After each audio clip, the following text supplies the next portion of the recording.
Hello, happy Monday. Give me just a few minutes while I get myself together for tonight's broadcast. Let me bring us up here on Instagram. If at first you don't succeed, try 7 more times.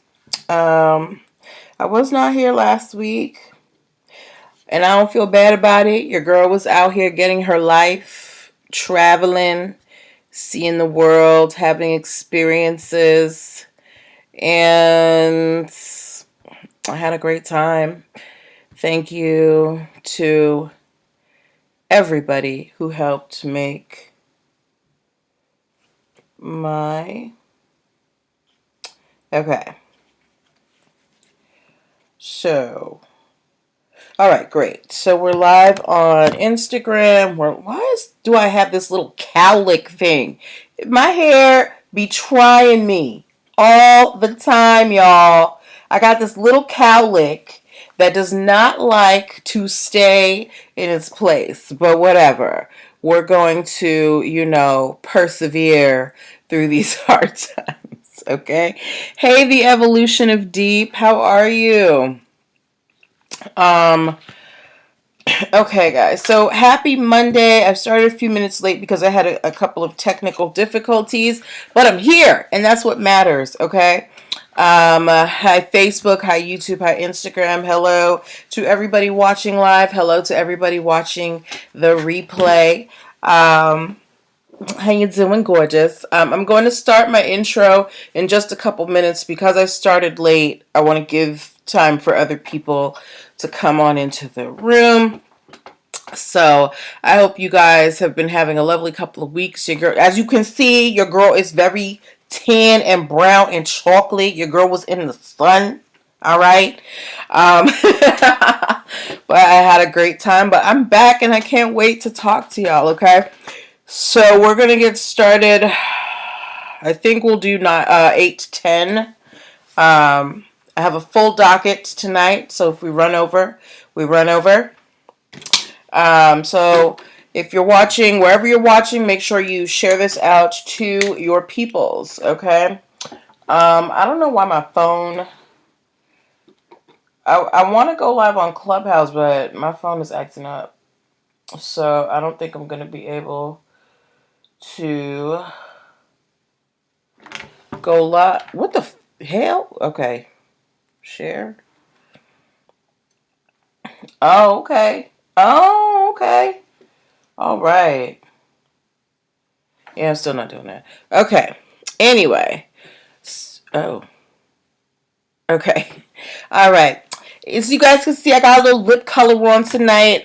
So I have an Ipsy membership, and they send you like little beauty products, and I got a sample size Ruby Woo. It's so cute. So I decided to wear it for you guys. All right. But yeah, we're going to get started soon. I have plenty of stories for you guys tonight. We're going to be talking about people scamming for HIV meds, people going to jail for piracy. Yes, like my friend put me onto it, and I feel like I'm obsessed now. I have one that's supposed to show up tomorrow. What else are we talking about? We are going to be talking about the Rolling Stones. We're going to be talking about cheese boats. Cheese boats. I know you're like, what the heck is a cheese boat? Don't worry, I'm going to explain. Earth, Wind, and Fire is not playing with y'all out here in these streets. So be careful. And we're going to, give some love to Lizzo for being persistent.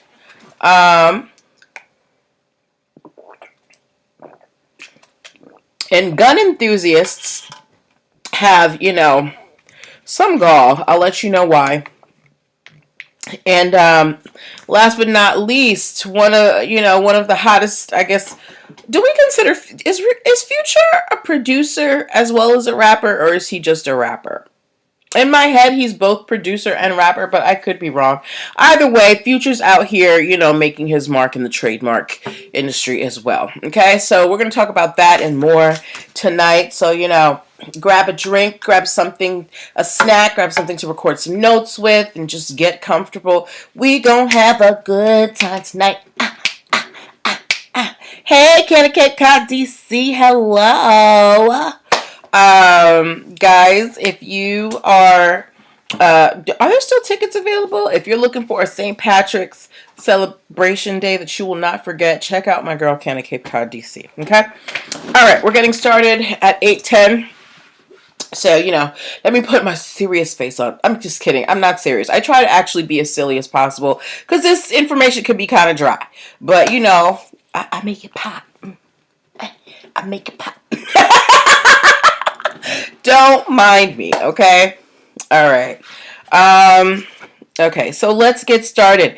Welcome, welcome, welcome. Happy Monday, everybody. Welcome to NPL Legal Dish. This is my Monday broadcast where I teach business and legal concepts using pop culture and celebrity news. If this is your first time seeing my face or hearing my voice and you're like, who is this lady on the internet? I am Natalie Pierre-Lewis. I am the host of the show, and I'm the owner and operator of NPL Consulting LLC, a business formation firm. What that means is I help people like yourself get your business paperwork together. So things like making sure you have your articles of incorporation with the state, making sure you have DUNS numbers and EIN numbers so you can do things like establish business credit and file your business taxes and pay your employees. I also help you with contract templates for clients and partners so you don't get left holding the bag. I help you protect your business ideas through trademarks and copyrights. And I also help you avoid being sued for discrimination by teaching you proper hiring and training techniques, okay? I help you do all of this and more. If you're wondering why I'm qualified, I'm very happy that you asked. I am a licensed attorney. I have been one for 16 years and counting. I have started multiple businesses for myself and others, both online and offline. I've had many careers in the realms of entrepreneurship, the law, education, hospitality, and administrative support, and most important, I am very passionate about making business and legal education as accessible to everyone as possible. Not everybody has the time, the money, or the desire to go to business school or to law school, but a lot of you have amazing business ideas. And if you're going to be successful, there are just some things that you need to know, okay? So I'm here. So if you find yourself in you're in the startup phase of your business, or you're just like, I want to start a business, but I don't even know where to start, I'm the person you want to talk to. That's where I shine, okay? So if you are a first-time client, I do provide free 15-minute consultations so that we can assess your needs. As well, I have a what I call the Biz Launch Cheat Sheet, which is a 16-page PDF that I have created for new entrepreneurs to help guide you through the business formation process. And both of these things are absolutely 100% free. How do you get to them? How do you book that free 15-minute session? How do you download that free Biz Launch Cheat Sheet? You're going to go to linktr.ee/NPL Consulting Firm. That is that is my link everywhere. It's on Instagram, Facebook, YouTube, Clubhouse, I don't know, MySpace, Black Planet, whatever we used to have. I'm just kidding. But yeah, if you want to reach me, go to linktree/NPL Consulting Firm, okay? Linktree/NPL Consulting Firm is also where you can find my digital products, like my trademark toolkit, which will help you, trademark your business logos and names so that you can, mark your territory in these business streets. And it's also where you can subscribe to my other social media outlets. So linktree/NPL Consulting Firm if you want to know any and everything that's going on with me, okay? Okay, I've shilled my wares. Now let's get to the show. So this is how it works, okay? I pull stories from the news. I pull stories from blog sites, stories that you guys send to me in my DMs. I love that because it lets me know what you guys are paying attention to. And I choose the ones that have lessons that we can learn as business owners, and we talk about them, okay? So, yes, yes, that's how the show works. So if if you're ever, perusing the internet, you're scrolling and you see a story that has to do with, one of your favorite celebrities' business, and you're like, I don't really get this. I wish I had somebody to explain it to me. Just drop it in my inbox and I will gladly explain it on the show. Okay. All right. So we are going to get started. right away. Our first story tonight has to do with the medical world, okay? Now, we all know that the pharmaceutical industry is crime, okay? Like medicines, particularly in this part of the world, medicines can be very expensive. They can be thousands of dollars, hundreds of dollars. Medication, can be cost prohibitive for some people. Okay, and not everybody is necessarily out there for the quick buck. But whenever you find somebody who's trying to do good, there's always somebody who's trying to get over, right? Okay, so this is the background I'm giving you. So there's a company called Gilead Sciences. Has anybody ever heard of Gilead Sciences? You may have heard little talks about them. They were one of the companies that were working really hard on developing a COVID vaccine. But they are a pharmaceutical company. They make drugs, okay? Now, Gilead Sciences, they also make HIV medications, right? We all know that, HIV, it used to be, oh, you have it? It used to be, basically a death sentence, but through research and technology, HIV is a much more manageable condition, but it's a matter of getting the medication, right? So Gilead Sciences, they created a program to offer HIV medications at no cost for the uninsured. So this pharmaceutical company that's probably making billions of dollars, they're like, okay, let's do something nice. They're like, if you don't have insurance and you need HIV medication, we are creating a program for you to be able to get these medications at no cost. That's like, real cool, right? Right? Like, who could find a problem with that? Nobody. However, there's always somebody out here trying to scam, okay? So here's what happened. So Gilead Sciences is trying to do the free HIV meds. This company comes out. This company called Bacchial Marketing, okay? They are a marketing company, and they basically, what they did was they enrolled a bunch of fraudulent people into this Gilead Sciences. So, Bob was like, hey, Janet, fill out this application for some HIV meds for me. Janet's like, I don't even have HIV. He's like, don't worry about it. Just do it. I'll give you like $20, right? So they signed all these people up to get these free HIV meds. And then they went and were reselling these HIV meds to people who needed them. Okay? So, what do you think Gilead Sciences did? What do you think Gilead Sciences did and why? If I give you something for free, and then I find out you take that free thing that's supposed to do good in the world and you're going out and charging people for it, and I don't want you to charge for it. Candy Cape Cod said they going to hell.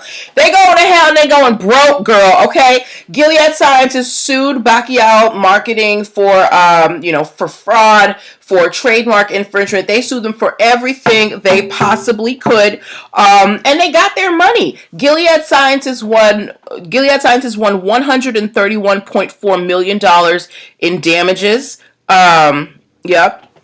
$131.4 million in damages, and from Bacchial Management. But Bacchial Management, they weren't working by themselves. They had another company that was working for them, and that company also has to pay Gilead Sciences $43.8 million. Why? Because they breached the contract. This program that Gilead created was to provide HIV meds at no cost to the uninsured. Not only are you enrolling people who have insurance, you are then taking this free medication and selling it to people who are already in a desperate situation. So Gilead Sciences, they took them to court. Hello, bougie vegan therapist. So Gilead Sciences, they took them to court. And, and not to say that Gilead Sciences is broke, because they are far from broke, but I'm sure that they're going to take that money that they won in this lawsuit, and reinvest it into that no-cost HIV meds program. Can you, that is so like Ken and K DC, you are completely right. They are going to hell. Why would you try and defraud some of the most vulnerable members of our society when this is something that's being created for a public good, right? So anyway, if y'all out here trying to scam nonprofit, programs and things like that, please don't, because you will get caught and you will go to jail and you will have to pay money. Okay. All right. Next story, second story of the evening has to do with the title of tonight's show. So if you can see the title, it says, "If at first you don't succeed, try 7 more times." Okay? And why I said that is because we've talked about this a few times.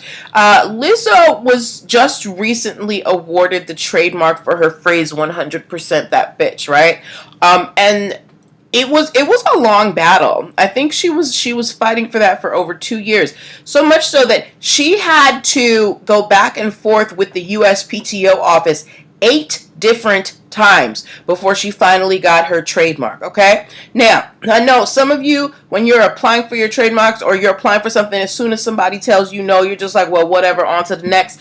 You don't have to do that with trademarks. When you are filing your trademark, if they initially reject it or they have some questions, don't get discouraged. What you just need to do is you need to have a dialogue with them. Of course, it's through forums, and tell them, hey, here is how my mark is unique and it represents me. All right. Lizzo had to do that 8 different times, and she finally got her trademark for 100% that bitch. So I just wanted to let you guys know that if and when you file for your trademark, if you do get an opposition or they're asking for more information or they initially reject it, don't be discouraged. You can always appeal. You can always, go back and forth with them to argue your side. All right. Okay. Let me mark these stories as I finish them so that I don't go over the same stories twice. All right. Okay. And our next story. Do we have any questions on that? Do we have any questions on Lizzo? Do we have any questions on Gilead? I hope them Bacchial marketing people listen. They need to be under the jail. How are you going to charge people for free medicine? Under the jail. Okay? All right. Moving on. So, I tell you guys all the time that you can have the same name, the same business name, the same trademark, as long as you're in different categories, right? We talk about Dove soap and Dove chocolate. It's the most famous one that anybody can call to mind, right? So when you have different industries, you can have the same name. But the confusion comes is when you're trying to have the same name within the same industry, right? If we had 2 Dove chocolates, that would be very confusing. If we had 2 apples, when it comes to technology, that would be very confusing, okay? So I want to know from you whether you think there is a possibility of confusion here in this story, okay? So there is a company called Oura, O-U-R-A, okay? It was started in 2017, and they make antimicrobial home goods. It was started by a gentleman who had leukemia, and if you know leukemia and any type of cancer, your immune system is very fragile. So he developed this company, Aura, to develop, outerwear that people could have that would help to repel germs, right? So it was like hats and jackets and things like that, and pillows to repel germs, specifically for people with cancers and leukemia, but anybody could buy them, right? So he started Oura in 2017. He trademarked the name in 2020. Okay? So here's where I want your opinion. Now, in Finland is a country in Eastern Europe. I don't know. It's way up in them cold places like Norway, right? There's a company out there that makes devices to be placed on the human body. Okay, so things like like them rings that read your body monitors your body vitals and things like that. This company, which by the way is named Aura Ring, same way as the other place, um, they they have filed a trademark infringement lawsuit against the antimicrobial company, because they're saying that it interferes with their brand. Now, remember, Ura, the first company, they make antimicrobial home goods, hats, jackets, bedding, things like that, right? Ura Ring in Finland, they'll make like them straps that go on you when you at the gym, them rings that your vitals, maybe like some type of smart watch, some fitness watch, right? Now, in 2021, Ura Ring, the Finnish company, the company from Finland, they also started selling bedding and hats. And now they're trying to sue Ura, the antimicrobial home goods company, for trademark infringement. So I want to know from you, as the average customer, would you find that there is confusion between Ura, this company that came out the gate selling antimicrobial home goods?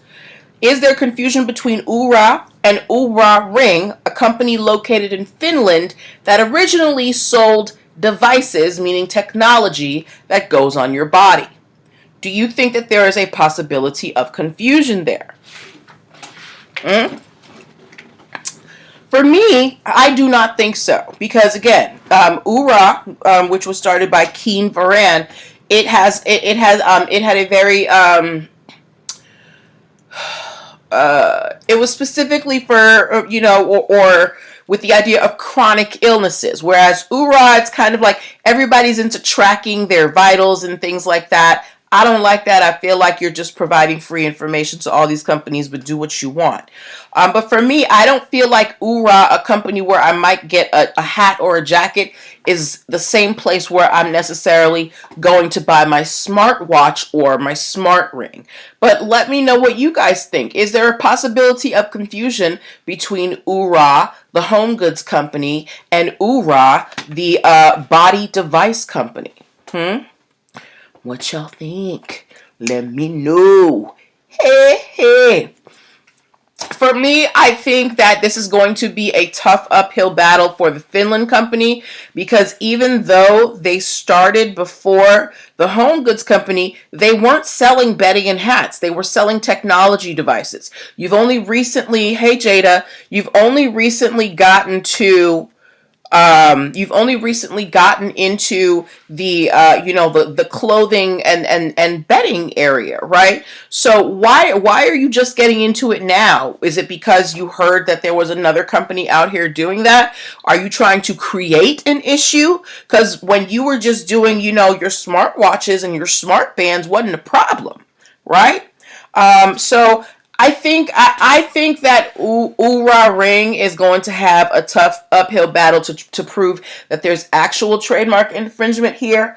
But I'll be interested to see, and I will keep my eyes on that. But let me know what you guys think. If you are looking for a company that sells antimicrobial body wear like hats, is that the same company that you're looking at for a smartwatch?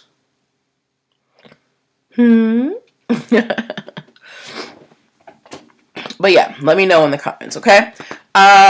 Before we move on to our next stories, I want to remind you guys that you are watching NPL Legal Dish. This is my Monday broadcast where I teach business and legal concepts using pop culture and celebrity news. If you are in the startup phase of your business, or if you've been in business for a while and you're like, girl, I need to get my life together. I need to get these articles of incorporation. I'm trying to get me this bank account, trying to get me these permits. I'm your girl. I want to help you, level up your business, okay? Go to linktr.ee/nplconsultingfirm and book your free 15-minute consultation today if you're a first-time client, okay?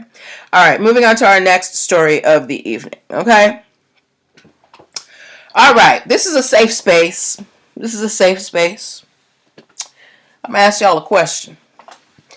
How many of y'all or your family members used to steal cable? If they did, just give me a hands up. Listen, I had plenty of friends and family who stole cable. Ain't no shame, okay? Listen. If you have ever stolen cable, let me know. Or you know somebody who stole cable, let me know. Okay? Now, we all know someone who's done that. You know, they got the box, they got somebody come hook it up, whatever. Little things. Sometimes it might go out when they send the post, right? Have you ever thought that you might go to jail for stealing cable? Have you ever thought, well, if they catch me, I might go to jail if they find out I'm stealing cable? Let me know in the comments, y'all. Ain't no judgment. Listen, I don't judge y'all. Ain't nobody perfect. So y'all really just gonna act like y'all ain't never done nothing. You don't question them. I'm just kidding. Okay. So anyway, most of us have never considered, I could be arrested if I steal cable. And we probably wouldn't be unless we did it like this guy, okay? So there is a gentleman, his full name is Bill Omar Carrasquillo, okay? Bill Omar, who's also known online as Omi in a Hellcat, okay? He was recently convicted. Hi, Jenny Aura. Right, okay, you have cable now, but back in the day before we had the options of streaming, we knew plenty of people that had, illegal boxes. Okay? But yes, so recently Bill Omar Carrasquillo was convicted of cable piracy, money laundering, device fraud, wire fraud, and infringement, okay? Basically, he was pirating programs, movies, shows, and he was selling access to other people. So he was creating his own streaming service or cable company, right? And he was doing this for a minute. And the government finally caught up with him. And because Bill Omar Carrasquillo, Omi in a Hellcat, was, he was really like bringing in the dough. So here was his punishment. Bill Omar Carrasquillo got 5.5 years in prison. After he gets out, he has 5 years probation. He had to forfeit $30 million in assets, and he has to pay $15 million in restitution, all because he violated trademarks and copyrights. These companies out here are not playing about their media. They will sue you. And apparently Bill Omar had a big old scheme going. He was living a luxurious life, cars, houses, and everything. And the government was like, you know what? I'm going to take all that back because you steal it and you violate in people's intellectual property. So the next time somebody, listen, and I mean, I feel like that's kind of going by the wayside with streaming services now, but be careful who you are getting your hookups from, because you never know, what might happen. Always have a backup. All right. Okay. Next story we are talking about. If you have heard of the Rolling Stones, please give me a rock emoji if you have heard of the Rolling Stones. You don't have to be a fan. You don't have to be a fan, but if you have heard of the Rolling Stones, give me a rock emoji. I know that's you laughing, Jada. You have heard of the Rolling Stones. If you haven't, you've probably born after 2000. No hookups. But the Rolling Stones, they are an iconic rock group. They've been banging it out since, I want to say, the 80s, if not the 70s. Their lead singer has had songs made about him, Mick Jagger. Thank you, Jada. They are a very well-known group, whether you're a fan of them or not. I can't necessarily name a Rolling Stones song, but I know who they are, right? Okay. Anyway, Rolling Stones, even though they've been saying that they're gonna retire for like literally decades, they recently came out with some new music. They came out with a song called "Living in a Ghost Town," right? This came out in 2020, and this is very rare for Rolling Stones. I think prior to this, they hadn't put anything out since the 90s. Anyway, this song came out in 2020. Apparently, it was, popular. I don't know because I don't listen to the Rolling Stones, but it was popular and somebody got in their feelings. A gentleman by the name of Sergio Garcia Fernandez. Sergio Garcia Fernandez is a musician. He says that he wrote two songs in 2006 and 2007. One called So Sorry and one called Seed of God, right? And he says he gave the demo of these songs to an immediate relative of Mick Jagger. All right? Now, Sergio Garcia doesn't have any emails showing where he sent the songs, or, any records of his correspondence with this immediate family member. But he's saying that the Rolling Stones used the two songs that he sent to Mick Jagger's cousin for their 2020 release. These songs that, so he's suing the Rolling Stones for copyright infringement. I want to know what you guys think about that. I'm not going to say any, I want to know what you guys think about that. What do you think? High pun rage. So, if I'm a music exec, I'm a musician. I'm just doing my thing. Hi, Winnie the Lash. I'm just doing my thing, and if somebody gives my cousin a demo CD, first of all, you don't even know if the cousin gave it to Mick Jagger. He needed that. Yeah. You don't even know if the cousin gave it to Mick Jagger. You may have gave it to the cousin. They may have never gave it, right? Yes, too late now. Again, the song came out in 2020, so it's fairly recent for the Rolling Stones. But Sergio Garcia, where is your copyright? Where is the, they can fight until he's homeless. Yeah. Yes, they can. But where's your copyright? Where's the correspondence with Mick Jagger's immediate family member? Where is any of the proof that anyone within the Rolling Stones camp came within a stone's throw, and I use that term, yes, punnily, came within a stone's throw of your two songs, Sergio? So, Sergio's trying to bring this to court, but I want to ask you guys, do you think Sergio has a shot here? Because he supposedly gave his two demos to Mick Jagger's cousin over 10 years ago, and then the Rolling Stones came out with a song that he says sounds like his two songs. What do y'all think? Does Sergio have a chance in I'm not even going to say that because if my mother watches, she's going to get on me. But do y'all think Sergio has a chance of winning without this email correspondence, without a valid copyright? Do you think Sergio has a chance of winning? Ooh, what y'all think? I got to put primer on because these lipsticks, they're beautiful, but they...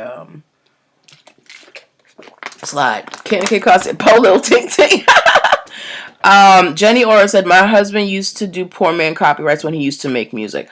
Jenny Aura, that's cool, but poor man copyrights no longer are in effect. As of about 2 years ago, if you do not have a legally registered copyright for your work, you cannot file for copyright infringement. So going forward, you may want to tell your husband to file a formal copyright application because the copyright court is not hearing poor man copyright cases at this stage of the game. There's too much out there. But yeah, I don't think that Mr. Sergio is going to be very successful. I think he may have wasted his retainer, but hey, if you think somebody stole your work or whatever, fight for what's yours. But understand that in this day and age, with intellectual property being so hot, it is very important for you to have your paperwork in order. Ain't nobody taking anybody's word these days. You need to have it on paper, okay? All right. moving on to our next story. Okay, how many of y'all have been to Georgia? How many of y'all have been to Georgia? Now, before you go up putting your peaches and stuff, I'm not talking about Georgia where Atlanta is. How many of y'all have been to the Eastern European country of Georgia? Yes, there is a country over in Europe that is called Georgia. If you've been there, give me a G. Okay? Ooh, ooh, ooh, ooh. Nobody's been in. Don't worry, I've never been to Europe. I really don't have a desire to go to Europe. I prefer to go to more. I like islands. I like warm, hot countries. Yes, but okay. So if you've never been to Georgia like me, you're probably not familiar with the food. In Georgia, they have a dish called khachapuri. Okay, khachapuri is a cheese stuffed bread that's made with egg and butter. I posted a picture of it. Only to the peach. I posted a picture of it in my stories yesterday. I think there might still be a picture of it today. But the khachapuri, it looks like a cheese boat. Okay, so all right, so this is a traditional Georgian dish, right? So here's the issue. A Georgian restaurant opened in New York City, and they call themselves Cheese Boat in the Big Apple, okay? They registered the trademark in 2017. Now, keep in mind, they're in New York, okay? Cheese Boat in the Big Apple. A couple years ago, another restaurant opened in San Francisco across the country, and they call themselves Cheese Boat San Francisco. Okay? Now remember, I said that cheese boat is the, I guess, the American nickname for the khachapuri dish, right? So the restaurant in New York, Cheese Boat in the Big Apple, is suing the Cheese Boat restaurant in San Francisco for trademark infringement, right? Now the San Francisco restaurant, they're like, look, ain't nobody looking for no cheese boat in the Big Apple over here in San Francisco. And the cheese boat in New York, they're like, that's our name. We trademarked it, right? So I want to know from you guys, do you think that there is a problem with two different restaurants on two different coasts having the same name? One is called Cheese Boat. One is called Cheese Boat in the Big Apple. They are both Georgian restaurants serving traditional Georgian food. Is there a possibility of confusion between these two restaurants? If I'm looking for a Georgian restaurant in New York, am I going to be looking for a Georgian restaurant in San Francisco? Okay. Jada said there is. Candy Cape Cod said if they're not a franchise, I could see them winning. Okay. All right. Like, it's weird for me. Cheese Boat.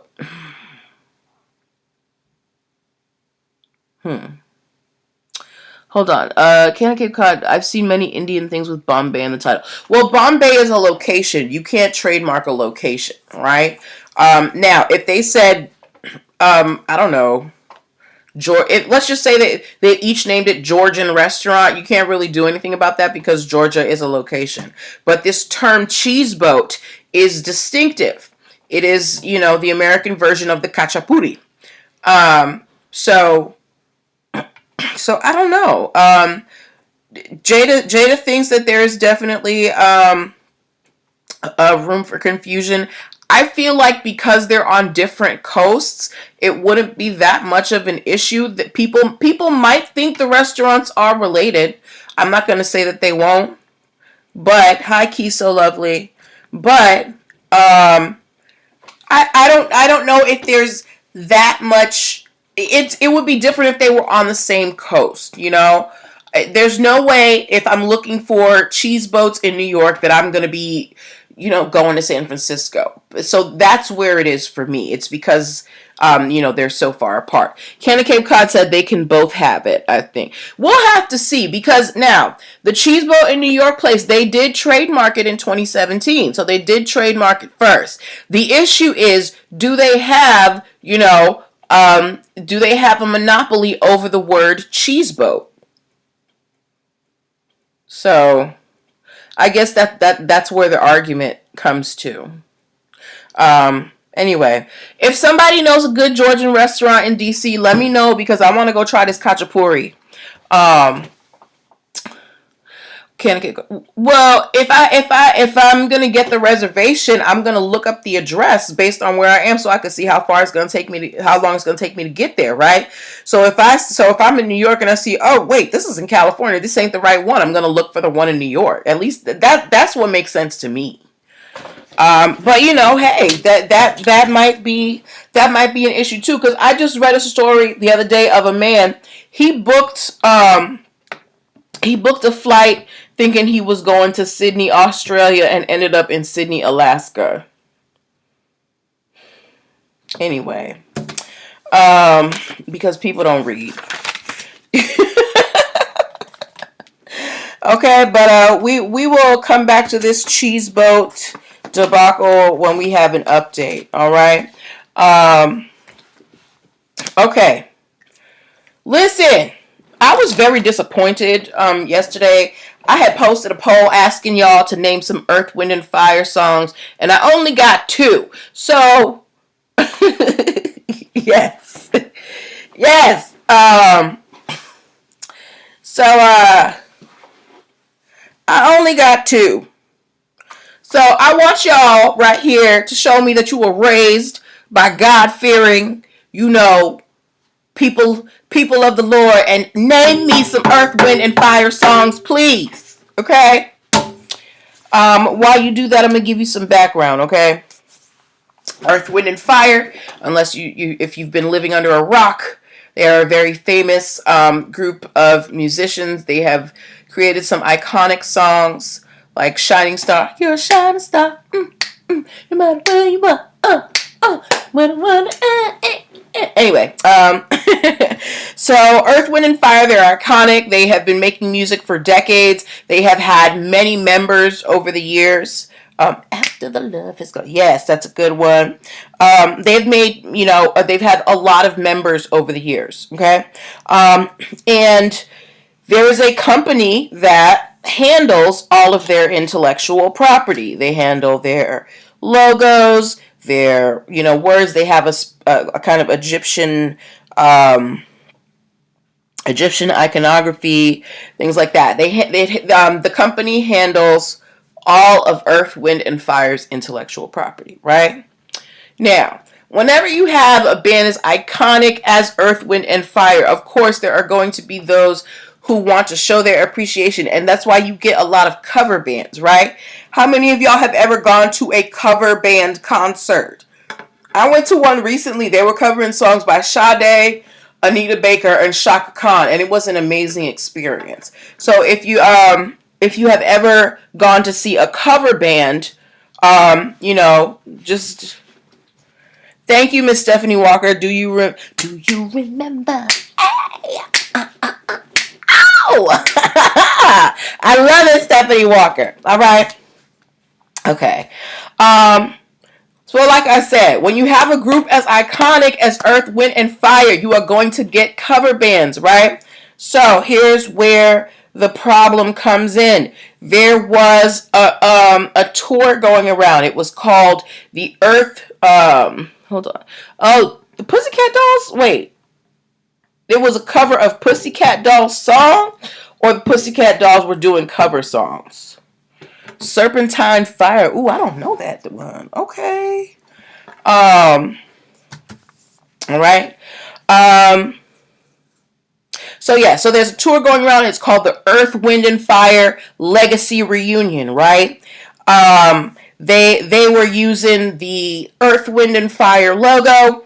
They were using Earth, Wind, and Fire, the name. They were using, the same icons. They were using pictures of the members. The problem was, the problem was the people who were doing the Legacy reunion were not current members of Earth, Wind, and Fire, and they didn't have any right to any of the intellectual property.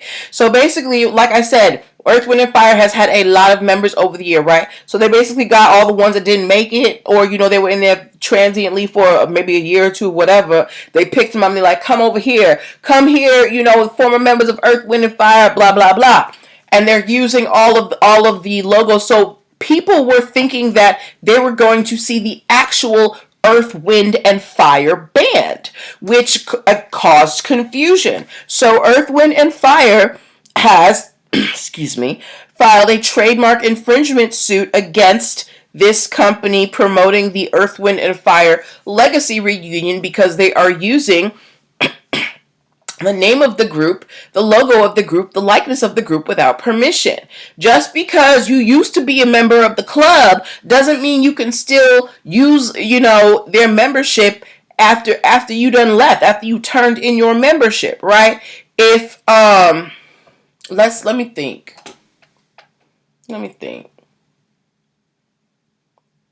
I don't know. Wait.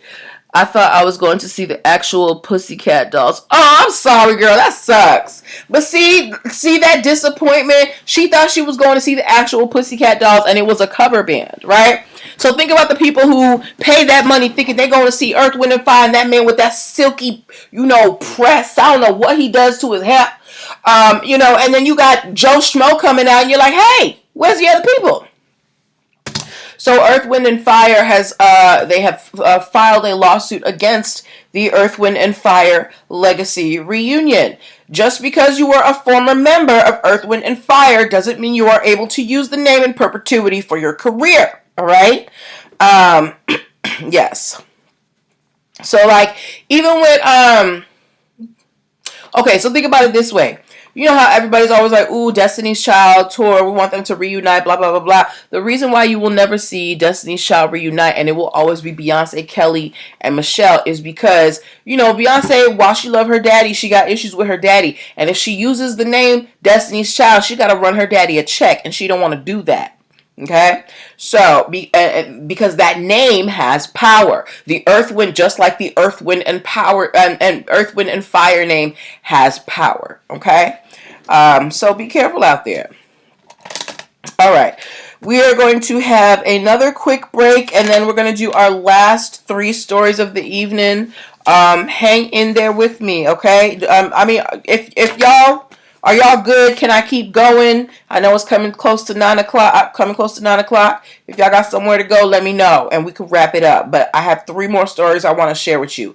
So if you're good with me sharing the last 3 stories with you, just give me a thumbs up, okay? And while you do that, just to remind anybody who came in a bit later, you're watching NPL Legal Dish. This is my Monday broadcast where I teach business and legal concepts using pop culture and celebrity news. Hey, do your thing, 21.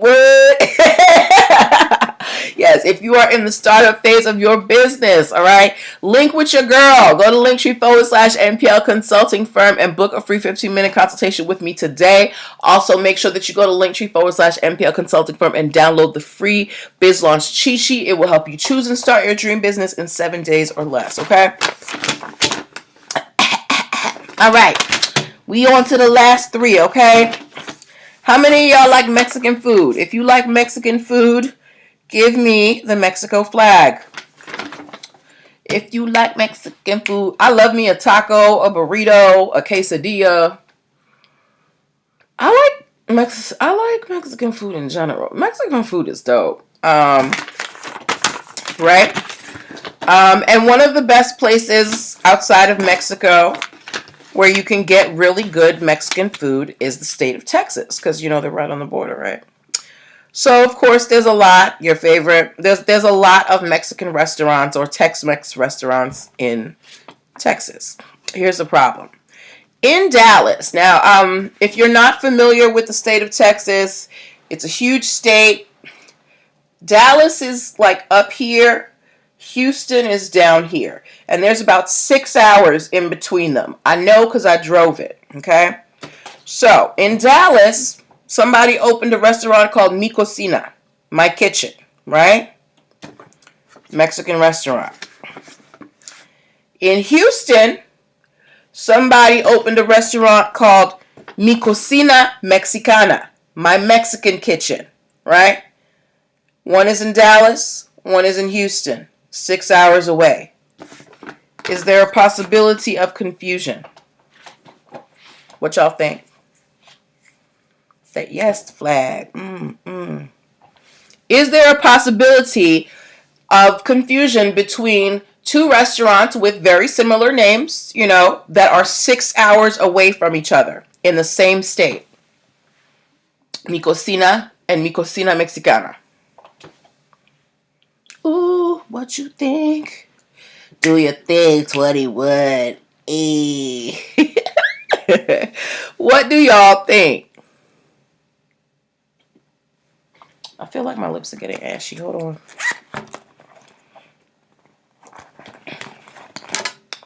Nobody has an opinion? For me, I feel like because they're so far away that there is an argument there. Now, I don't think it is. I don't think it's right. They're cutting it close, right? It's a 6 hour. It's a 6 hour difference. It's a 6 hour, difference. They should put their location in. Ooh, very good, very good. See, they need you on their marketing team, Canada Cape Cod DC. But yeah. These restaurants with very similar names are within 6 hours of each other. So now a person is probably going to check the address when they want to go. So they'll probably be able to see which one is closer. But it's not just a possibility of confusion. It's a possibility of association. Because what if one restaurant is good and the other one is nasty, and somebody thinks that, went to the nasty one, they think it's the good one, and they write a bad review for the good one, right? So, I think that this is actually going to be a very contentious case. I think that the six... Really, Toby? Oh. Toby agrees with me, or is he not? No, actually. Toby, are you agreeing with me or not? Okay, Toby said he agrees with me.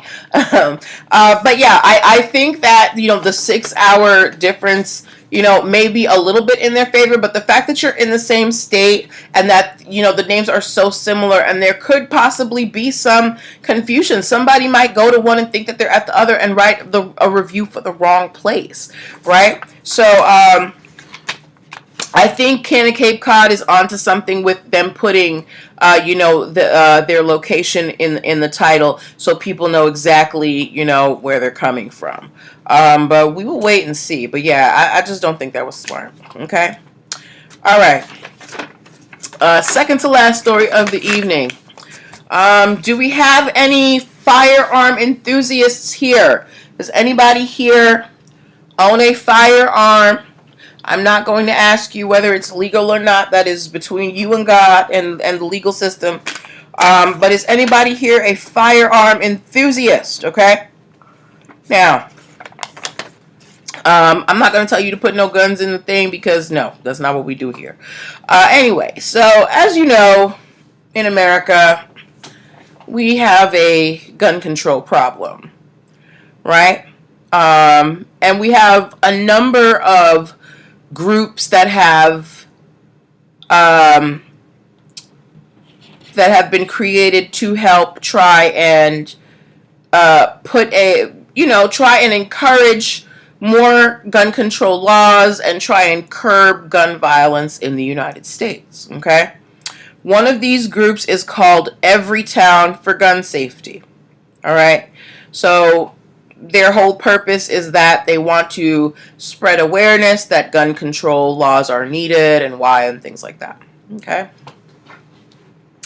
Now, while we have people who want more gun control, you also have firearm enthusiasts who want no regulation or very little regulation, right? They don't want to register the guns. You got people they're making ghost guns now, which are guns that you can basically just print out. Anyway, so everyone for gun safety has their own has a logo. It's a registered logo for their nonprofit organization. Three companies, DefCAD Inc., Ghost Gun Groups, and the Catalog. These companies, they sell ghost guns, right? And they have been using the Everytown logo on their ghost guns. So it's like you print out the ghost gun and you have the logo of this gun control group. So when Everytown for gun safety found this out, what do you think they did? What do you think they did? What do you think the gun control group did when they found out a company was making ghost guns with their logo on it? What y'all think happens? What do you think happens? Y'all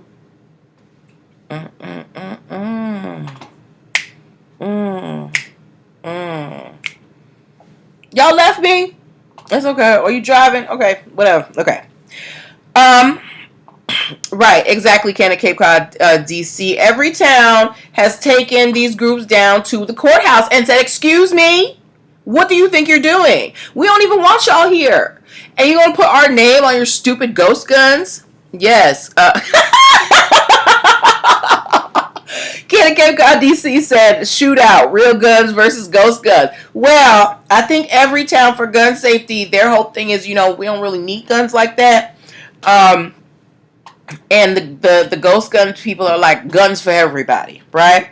So Everytown, yes, they have filed a lawsuit against these three ghost gun groups because they are using, the purpose of these ghost gun companies is antithetical to the mission of Everytown for gun safety, right? When you have a trademark, when you have a logo that represents your brand, when you have a brand, people associate it with certain qualities. So Everytown for gun safety, which is a gun control group, they do not want to be associated with unregulated firearms. So they had every right to file this lawsuit. I'm very interested to see how this will pan out. I'm pretty sure the ghost gun people are gonna have to face some consequences. All right. Now, and look, you may love guns, you may hate guns, but at the end of the day, you still can't use nobody's trademark without permission. I don't care how many guns you got. All right, okay. Our last story of the evening is kind of fun. If you're a Future fan, dang, what would a symbol for Future be? I don't know. If you're a Future fan, just give me a microphone. I don't even know what that man does anymore. Future, the rapper, the man with 100 children, with 100 women. Anyway, so if you've listened to any of Future's music, you know that he is very fond of changing his mental state with various substances. And he is putting his money where his lyrics are. Future has filed a trademark for a marijuana, a medical marijuana and cannabis company called Evol by Future, which is basically love spelled backwards, EVOL. The trademark has been filed for smoking lounge services, vape pens, medical oil, etc. So Future's not going to be selling, the actual cannabis. He's going to be selling cannabis-related products. And for those of you who are interested in the cannabis industry, this is how you get your in. This is how you secure your intellectual property. You cannot trademark anything that directly has to do with the cannabis industry. However, if you are engaged in adjacent aspects of the cannabis industry, you can definitely trademark those. So if you're selling vape pens, if you're selling papers, if you're selling smell-proof containers, if you're selling bongs, these are accoutrement. These are, you know, they are used for the cannabis product, but they are not the cannabis product themselves, so they can, you know, be used for intellectual property. So I just wanted to bring that to your attention. Look out for Future's medical marijuana line. He's also going to be coming out with apparel. They're going to be doing, you know, health info as well. So how many of y'all would be interested in purchasing, you know, cannabis products from Future's company? I'm gonna tell you for real. I'd be afraid Future gonna lace it or his people gonna lace it, because that man loves drugs. But whatever. That's just me being silly. But how many of y'all would be interested in supporting Future's endeavor into the cannabis industry? Look, I'm all for people of color making it into the cannabis industry because we've been punished for it for so long. I just don't know if I want Future at the head of it, but you know, he's a name that brings in money, so good for him. Okay. All right. So those were the stories that I wanted to share with you guys tonight. I want to thank you for all of your participation, all of your jokes, your you know, your commentary. When you guys participate, it makes this show so much more fun. So thank you for joining me. Thank you for sharing this with your friends. If you missed any part of the show, you can rewatch. You can watch from the beginning once I log off. You know, it'll be on YouTube, Facebook, Instagram. You can watch it at your leisure. What else? Make sure that you book your one-on-ones with me. Tomorrow is Tuesday. I have my Talks to Me Tuesday sessions where you get 30 minutes for $35. As well, let me think. I think that's all I got to tell y'all right now. But yes, thank you again for hanging out with me and indulging my nerdiness. Have a great night, and I will talk to you guys later. Bye. All right.